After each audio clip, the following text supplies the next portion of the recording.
Now, WYFF News 4 presents For the Record. Welcome to For the Record. I'm Nigel Robertson, and Merry Christmas to you on this Christmas Eve. All year long, WYFF4 has been celebrating 70 years of broadcasting as we approach that special anniversary 1 week from today. Coming up this Thursday night, December 28th at 8, you can watch Chronicle celebrating 70 years. And this morning, we have a sneak peek for you, some extended interviews you won't see anywhere else. We talk with some old friends to discuss the big stories and most memorable moments from those 70 years. Carol Clark sat down with former anchor Michael Cogdill, and Gabrielle Komorowski spoke with former reporter and longtime assistant news director Lee Brown about a few of the biggest stories they covered. I remember Hurricane Hugo. That was my first big one. I'd only been here a few months. And of course, Hugo was still a hurricane when it grazed us and went headlong into Charlotte, tore Charlotte all to pieces. And they had me out at GSP. Cogdill is keeping an eye on the situation there. Michael, what's it look like for our area? Well, this was before we had the technology we have in weather and all that, doing live shots. And then I remember seeing the aftermath of that storm in Charlotte because they sent me to Charlotte. I remember Jim and Tammy. I covered Jim and Tammy in Charlotte when she came out the day he was convicted and sang On Christ the Solid Rock I Stand. I was crawling around underneath her looking for a place to put a microphone and a suit and tie, you know, a young boy reporter. Probably the biggest story from a national standpoint was the Susan Smith story, the coverage we gave to that horrible story. That was one that was tough to cover by the nature of what it was. You know, the ones that hit you personally. I was always through the years, the ones that hit me hardest, and I would think about, as I said, you do your job at the moment, but at the end of the day, you think about it a lot. And that was a tough one, you know, that a mother could be accused of, and did, push a car holding her children into a lake. I mean, it's like, I'm a parent. I can't even imagine that. And but yet it happened, and then you're doing, and the national coverage it gets. We did a remote newsroom in Union, which is 50 miles away, and we had all of this coverage that we were doing, and a live program that we did right before the trial began. Please bring them home. Susan Smith has been arrested. Susan Smith was the first time I think the world ever focused its lens on this market, on this place. I remember the tragedy of it, of course. I remember believing her when other people did not. I was as shocked as anybody standing there. I had a competing reporter here. I had Bob Dotson right here at my shoulder. I was on the air with you that night, you and Carl and me. We were on the air for about an hour and a half with no video, waiting for the sheriff to come out and make that announcement. I remember it was like a bass drum went over that crowd. It was an enormous crowd gathered there. People were in shock, and so was I. But we got through it with due journalistic detachment, and then, a few months later, the trial there in the middle of the summer. And I never thought we would see that many people in Union, South Carolina, from all over the world, but there they were. In the 2000s, probably one of the more significant things that was happening at that point was what was going on with the rest of downtown Greenville. The south end of Main Street came alive, the Liberty Bridge, the downtown baseball field, a lot of the redevelopment along the Reedy River. Greenville that we know now didn't exist this way 20 years ago, or 25 years ago. And it is a different city because of all those things that we covered. And at the moment you're going, okay, this has some potential. Well, look at the potential and what it became. The Emanuel 9 is the worst crime I ever covered. You have 9 people killed because of their race by this horribly broken, misguided kid. 9 people shot dead in the church. And I'll never forget field anchoring down there. It was June, it was hot, all these media, everybody, including Geraldo, was there.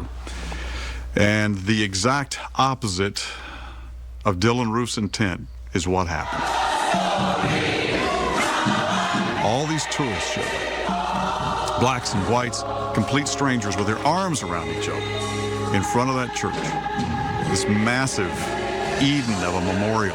Flowers, I've never seen flowers like that. And as horrible as it was, I tell the people, you watched that, you really watched it. You saw some of the best of humanity, you saw some of the best of this country come out all over the place. As awful as it was. And that is, among all of the heartbreaks, that's the worst, given the circumstance. Thank you, Michael and Lee, for reflecting back on some of those historical moments. A look back at many more of the biggest stories we've covered on Thursday night at 8, right here on WYFF4 and Chronicle, celebrating 70 years. Straight ahead, a trip down memory lane with longtime meteorologists John Sestrich and Dale Gilbert, looking back at some of the biggest weather events to come through our area.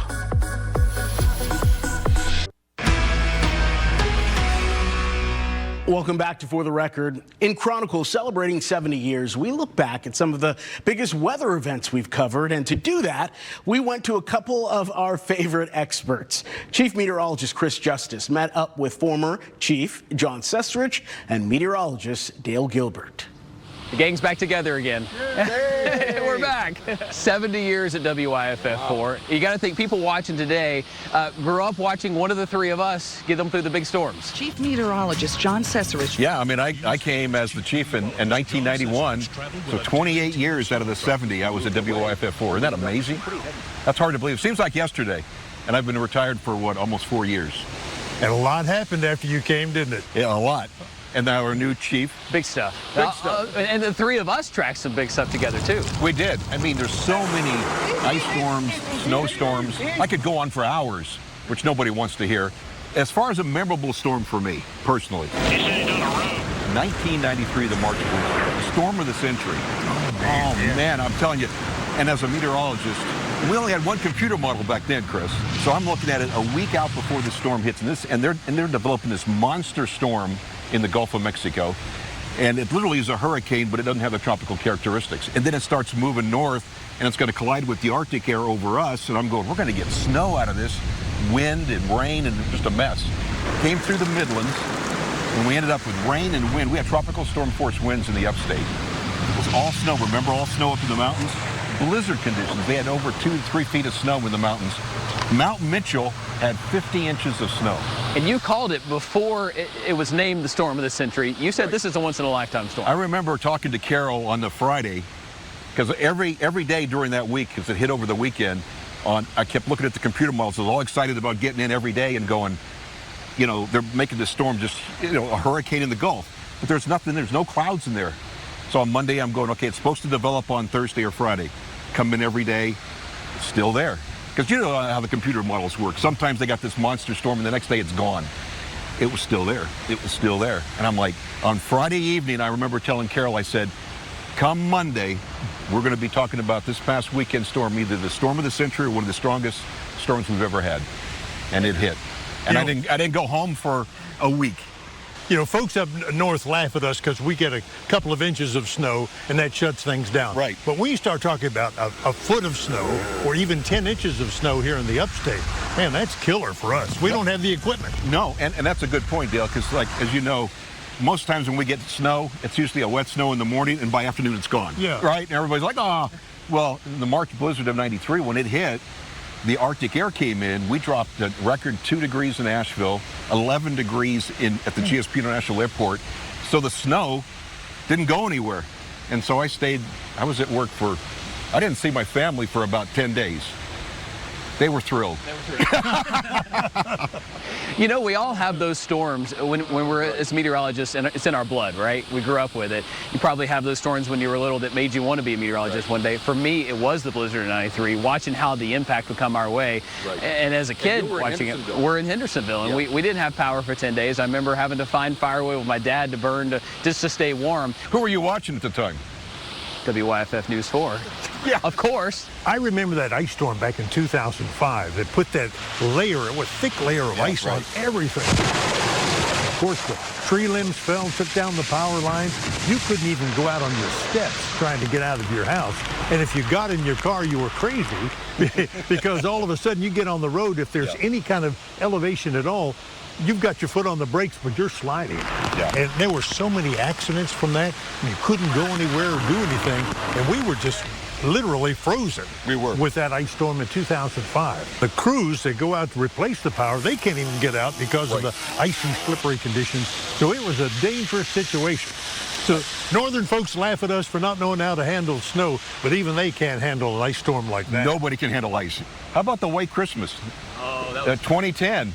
Yeah. The last time we had a white Christmas, and I remember that as clear as a bell because we're, of course, working it, all three of us, and my daughter and my wife were going down to see her parents down in Florida, and they were leaving on Christmas Day, and I remember my daughter going, "No, I want to be here. I want to be here with the snow." As far as a tropical system that affected me personally was Tropical Storm Jerry in 1995. Wow. In fact, that's still the most rain that's ever fallen in a 24-hour time period at the GSP International Airport. Over a foot of rain, and most of that came down in 8 hours.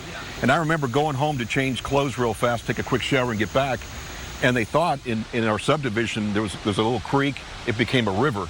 And it was raining so hard, and they thought that a couple of kids were in these inner tubes. Emergency crews came in, but they were fine.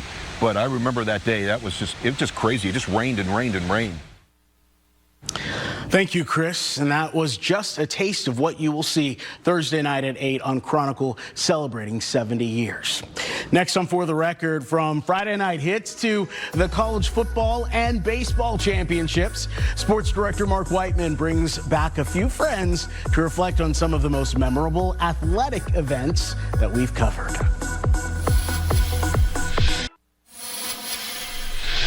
Thanks for staying with us for the Record for this special sneak peek of Chronicle celebrating 70 years. In Chronicle, we reflect back on some of the biggest moments of sports history our team has covered. Sports director Mark Whiteman sat down with 4 former WYFF News 4 sportscasters to relive some of those memories.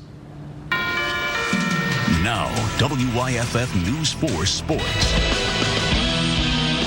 Beautiful Fluor Field here in Greenville's West End, and wow, what a sight this is. 3 decades of upstate sports coverage at WYFF. Jeff Hart, nearly 20 of those years you spent as the sports director from 1993 to 2011. Brad Freilich took over in 2011, spent 9 years, and of course 2 of the guys that you all worked with so long, Bob Mahalik, spent 9 years with Jeff in the WYFF News 4 Sports Department, and Mike, you spent 9 years there as well.